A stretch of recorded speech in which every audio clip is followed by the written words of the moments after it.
To be able to shoot a movie, because after you have this such success internationally with this film that you made prior, was the transition into making a, I guess, Hollywood type picture, was that a difficult transition? I wouldn't say so. At the end of the day, when you're on the set with the actors, or when you're with your final draft typing a script, the work's exactly the same. It doesn't matter if the actor is world famous or is just someone who's known only in Germany.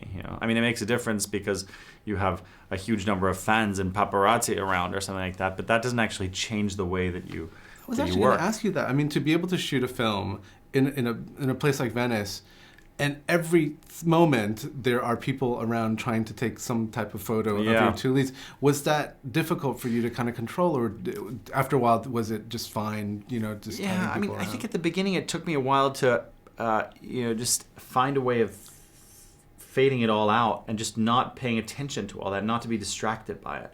But that's actually something in a way that I learned from Angie and Johnny, who are so used to that from having been so famous for a decade in Angie's case, or 2 decades in Johnny's case.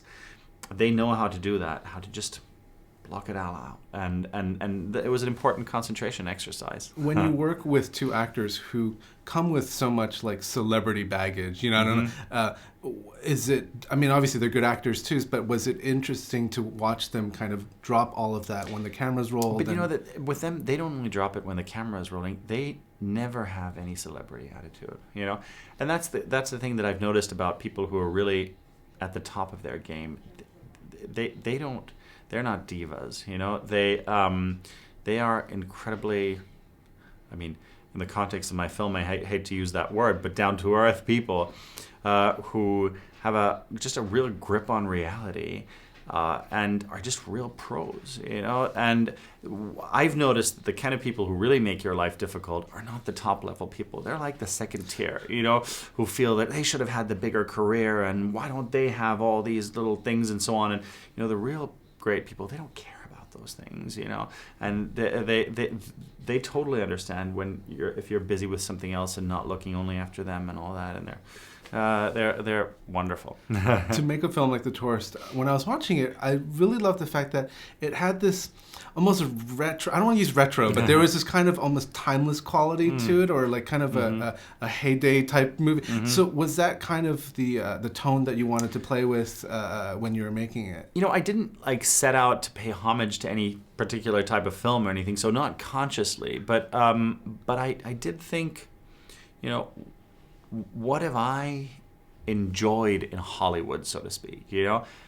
I don't really enjoy, there are some good superhero movies, but that's not the kind of film I think, with a lot of, cars breaking and boats exploding and all that. That's not the kind of film that made Hollywood what it is. That's not the kind of film that makes us feel that special feeling when we walk into a studio lot. Have you ever been on one of those studio lots? Amazing, yeah. It's just every time, we work with Sony on this one, and every time I go into those Columbia studios, I just spend an extra hour there walking around, although, I've been there for years now, or the Warner Brothers studios or something. Why is it that we feel that that's so special? It's not because of Transformers, It's because of,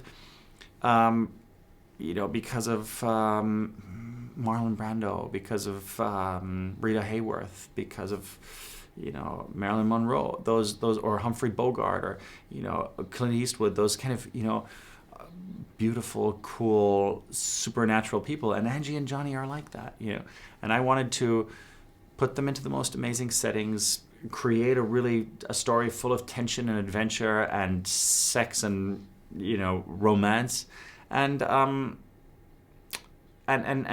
just present that. That to me is the best that Hollywood potentially had to offer. So that's what attracted me to the project.